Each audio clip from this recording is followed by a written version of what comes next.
Welcome to Everything CPA and Private Equity, where we unpack the evolving relationship between accounting firms, private equity, and other strategics. I'm David Wolfskehl, a partner at Whitman. And I'm Phil Whitman, CEO of Whitman. And we've chatted with more than 150 private equity groups. We've actually closed over 40 transactions with those private equity groups. And we're bringing you firsthand insights from the front lines. And whether you're exploring your first deal, putting your toe in the water, refining your strategy, we're here to guide you with real stories, expert advice, actionable takeaways. Let's dive in.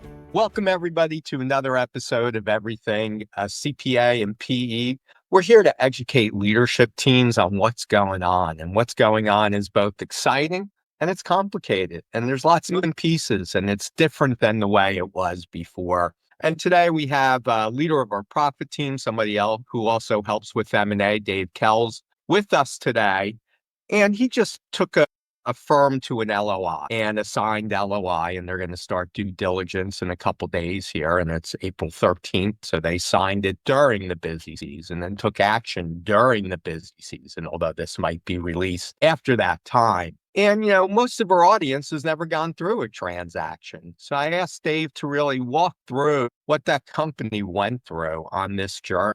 And I think, and one thing I'll ask you to start, Dave, and welcome, is although they're not completely done, is what they see exciting to them. And has the journey been, you know, the destination been an exciting one for that? Yeah, well, like you said, it's educational.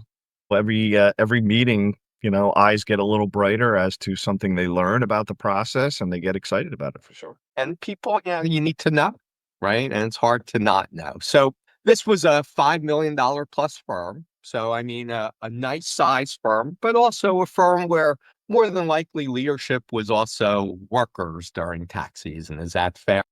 Absolutely. Right. So they're getting their hands dirty. They're doing stuff. So why don't you talk a little bit about when did this get started? When did they approach you? Kind of talk about some of those initial conversations. Yeah. So thanks. It's been a great journey for them so far. So I'll go back to the beginning. They reached out through connecting with our general outreach. And the conversation starts something like, hey, we're thinking about this. We want to understand more about what a transaction might look like. And it's funny, I'm working on multiple deals, obviously, at the same time. We're talking about this particular deal, but they're all similar in that their phones are ringing off the hook. Their email inboxes are completely full with, you know, cold outreach from people. Our tack was this firm had a relationship with somebody else on our team from years ago, selling and buying a product for their firm. And they knew of our team and the Whitman brand and knew that we are guiders of firms through this process, not just somebody that's going to introduce two parties to a transaction. So that already gave them comfort in who they were dealing with. Just to build upon that, we've really been very mindful of that. So every PE firm has the same contract with us. We get paid the same. There's no incentive for us to pick one over the other, where if they're calling you, they want to deal with you, right? When you work with us, all those firms that call you, we more than likely have contracts and relationships with, and we can help guide you. Because when somebody starts saying, I'm thinking about doing something and I need to understand more, to me, that's a clear sign they need a guide, right? Absolutely. And it starts in, we don't even know what is out there. What does this all mean? So we start the whole process via education, and we tell people we've met with, right, 250 plus. I don't even know the number. Yeah, I don't even have the number anymore. Right. And we have agreements in place with, you know, 30, 40 of them. Yeah. 40. Which might be a little bit too many, but again, and everybody has that same economics for us. And that was very important for me as a leader, because I want to make sure my team is making the best decisions for our sellers and not the best decision for themselves. And that unfortunately sometimes happens in this. And part of the value we bring to the table is we understand the nuances of the different buyer groups. We have professionals, including myself, that have gone through M&A transactions, both as a firm acquiring firms. I was quarterback of roughly 40 different transactions during my career. I have now been involved with many private equity transactions, guiding firms through the process. It starts with knowing who the buyer group is out there, like I said, the nuances, and then we get to know our seller firm, right? We're working there to be an independent party between these two organizations, but we add value by guiding through the process. So we get to know what the firm is all about. What are their hopes and dreams, goals and desires for the future? And it's not just in almost every instance. And it's very good to hear that we want the legacy of the firm to continue. We want to assist our young partner group, our up and coming partner group, all of our staff. Obviously, we want to take care of clients that we've had for multiple generations and decades. So we get to know what that seller is all about. And then we start the process of introductory meetings to take them through understanding what's out there. And there are different platforms out there. There are different models out there, and we make these introductions. And I think also it starts without understanding. And oftentimes the firms, and maybe this particular firm had a good grasp, but oftentimes firms really don't know what they want. And do they want a long hold or a short hold, or do they want to keep the name? And there's some common misconceptions. The young partners, every senior managing partner says, I'm worried about my young partners getting screwed, right? And, one way or the other. And what we see is for the young partners, this is an amazing opportunity, and they should be running to do these type of things with the right partners, right? But for the young partners, the opportunities become immense or potentially immense, especially for the better young. Yeah. And just like you said, they don't really understand what they want. So what happens is, in this particular case, I'm working with a spokesperson, right? A partner that's doing kind of the initial due diligence as to what's out there for his partner group. And then as the conversations progress down the road, more and more partners come into the conversation because they're very interested or they're liking what they're hearing, et cetera. And then they want direct answers from you as well, right? Then you start to get and hear the alignment, right? Every partner was at a different stage of their interest in learning about what this is. And then all of a sudden, they all start to come more and more in line. And then when that happens, and then their growth plans, it comes back to the conversation. Well, we've been growing nicely. We're pretty successful firm. And then I asked the question, well, if you had time and resources, what would you do? And of course, they talk about things they could do, but they don't have the time. They don't have the resources. And by adding a capital partner, they put that growth plan on steroids. And that's where the alignment with the buyer group really comes into focus. I think, and I think oftentimes when firms do it on their own, they meet one or two firms that happen to reach out to them.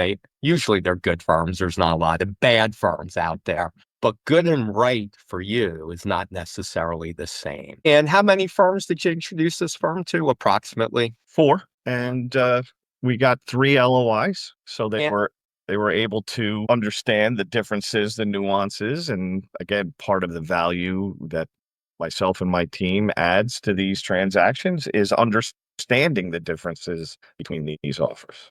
And again, a lot of it's nuance. So oftentimes firms, and tell me if this is still true, will ask you, what's the multiple? But at least 50% of the time, what we see is the largest multiple does not equal the largest total economic value of that firm, right? Absolutely.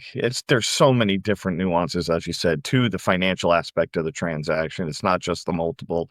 It's the variation between cash up front, rollover equity, deferred payments, the timing of deferred payments, what's guaranteed, what's not guaranteed. There's all sorts of things in there. And it used to be 1 time's earnings, and it was relatively clean, and we'll pay you 3 over the last 5 when you retire, right? And it was pretty clean. So you did a lot of those traditional deals, right? You talked about you did 40 plus deals with Citron. If we look at the complications of those deals versus the complications and the opportunities in today's deals, share a little bit about what some of the, is it more complicated, less complicated? Is there more nuance, less nuance? I guess I'm trying to ask you.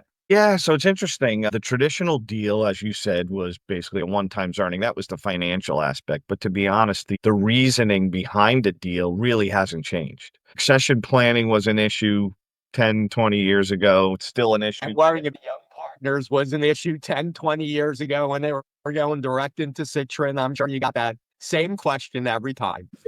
Investment in technology and investment in people, right? You need bandwidth, you need resources, and in order to grow. Those are the same issues today. So really it comes down to alignment of right one firm into another firm. What does that look like? What does that mean? What does tomorrow look like? I try to talk to selling firms a lot about when the ink dries on the agreement. That's the start, really. That's the easy part. You've got to know what's coming around the next corner, because while you're counting the money you just got from the deal, things move on. You've actually got to do the work now. So we do a lot with educating the firms as to what the integration process looks like with the different types of buyers that are out there. So they fully understand what this means. I believe you kind of touched on it a minute ago. There's the one brand, one process, one tech stack type group. Either you're the platform firm or you're just folding into their operation nationally. Similar to what you were doing with Citron in many ways back, Exactly. right? You were merging into Citron. You were going to become Citron. You were going to use our technology. There might have been the first tax season we'll let you get through, right? But after that, you're on our tech platform. Yeah. Now it's the alternative. Listen, your brand is worth value in your geography. We're going to have some brand independence, cultural. Like we don't want to disrupt your culture at all. So there's operational independence, cultural independence. I mean, none of these buyers really come in and really, I want to say, manhandle you into doing things their way. They're not operators of accounting firms by nature. But really, what the answer is on the tech side, right? There's combined back office. There are best practices. There's leveraging the latest and greatest. So a lot of these different constellation models, if you will, and even the single brand models are really upping their game on the technology side, embedding AI into what they're doing. Whereas a $5 million firm may get there someday on purchasing the latest and greatest technology or adding that in, but it's gonna take a while, and it's gonna take a big investment, which comes right out of the partner's pocket. So there's benefits to. And will they be able to maximize the technology too, right? So you can buy it, but then can you implement, execute, maximize, et cetera, et cetera. And so, one of the things also that we think nobody should forget about, and I think when people have wheelbarrows full of money, it's somewhat easy to forget about. But like Dave said, the deal is the beginning. And then you have to work with this team and your new partners. And so don't forget chemistry and culture. Right. Oh my God. Because for most of our audience, it's going to be 1, 2, 5, maybe 10 or 15 years of continuing to partner with these folks. Absolutely. And it's very interesting. Those initial meetings are all about really chemistry and culture. And that, again, that hasn't changed from, 40 deals ago back 20 years. It is, do you want to go to the next date? Do you want to, continue this conversation? And personalities come across very early on in a conversation, and that could be, right, a deal killer early, or at least a window into what can I expect post signing of a deal and the integration process. So people are very in tune with culture and chemistry from a very early stage, because you don't want to go down the road too far and find, I really don't want to partner with this group. Yep. And then let's talk about this firm that we're talking about. They have an LOI. And again, they signed and they kept on doing some work on this during tax season. Now they had 3 LOIs. That gave them options, right? And those 3 LOIs, I bet you, were different. The models behind them, I bet you, were different. And in this world, right, isn't it great to have options that you get to choose? Yeah, absolutely. And to your point about during busy season, again, one spokes partner that was dealing with kind of the heavy lift, if you will, of attending the meetings, organizing the financial information, because there is a data request that was put forth during this busy period of time. And everybody's going to get a data request. So get your act together, get your financials together, because you shall be asked for those, right? And timing of transactions comes up early in conversations. What is the buyer's vision for how fast we can close this, and then what is the seller's realistic expectation of how that's going to go, right? Because they've never done a deal. So every buyer is going to say, we could close this deal in 60 to 90 days. And every seller says, hey, I want to pump the brakes a little bit here. We want to take this process and really understand what's going on. What happens is you come to an agreement where, and every buyer basically says this: we'll go at your pace, obviously, but the longer you wait, time kills kind of deals is the model there. But you listen, most of these firms have the information. It doesn't have to be exactly in the format that the buyer wants it in, but it's just a general package of your 3-year look of your operation. As we get ready to wrap up here, let's talk a little bit. This firm was profitable. They got into alignment, so they're able to move forward. Some firms aren't profitable enough where this new model makes sense. Some firms aren't in alignment that this is the right thing for us. And if those two aren't in place, you're not going to do anything. So why don't you just spend a minute or two? Because we also work with firms who take this journey, and the journey ends up to be, this isn't the right place for us. And we're going to remain independent. We're going to not move in that direction. And for us, that's okay. Again, we're guides. But talk about the firms who might not have the profitability together, might not be ready. And I know in your other role, and I see above your shoulder there, the Independent CPA Firm podcast. So why don't you talk a little bit about, you didn't get the numbers you liked. It's not the right time. How can we still have that major impact on you and your firm? Yeah, so deals don't happen for a variety of reasons. Either the firm is not profitable enough to get an attractive deal that's anywhere near what their expectations were. Maybe the education process took them down the road that says, you know what?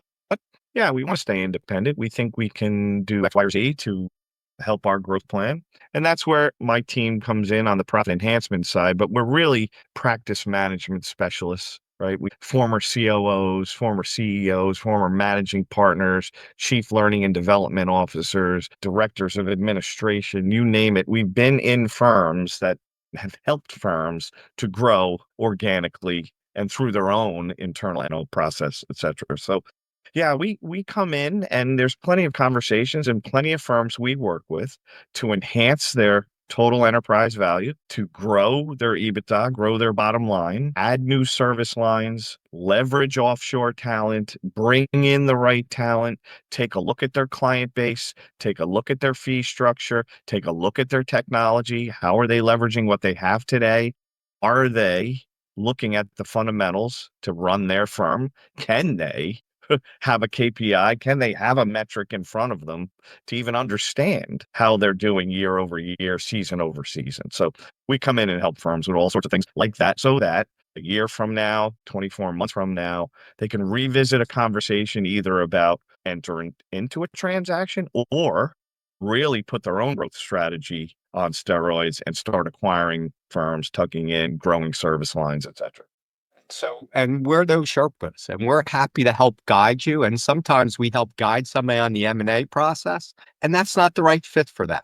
And because we've built this multi-platform, multi-service platform, we're not a hammer. It's about your goals, our impact, and we truly live that every single day. So Dave, anything finally you'd like to share with the audience? I'm very excited for you as, we wind up tax season with an LOI, and very happy with the impact that you had on that firm, because they met with 4 firms. They got the clarity by taking that journey. Yeah, I would just kind of reiterate where I started, in that if you're a firm looking to do anything, enter into a transaction, learn about a transaction, grow your own firm to stay independent, I think you should be talking to people that can really help you, and not somebody that's just there to kind of make an introduction. We have a team of hands-on professionals that just came out of firms. We're not professionals that were in the space 20 years ago and we haven't done it. So I think you really need to pick your Sherpa correctly.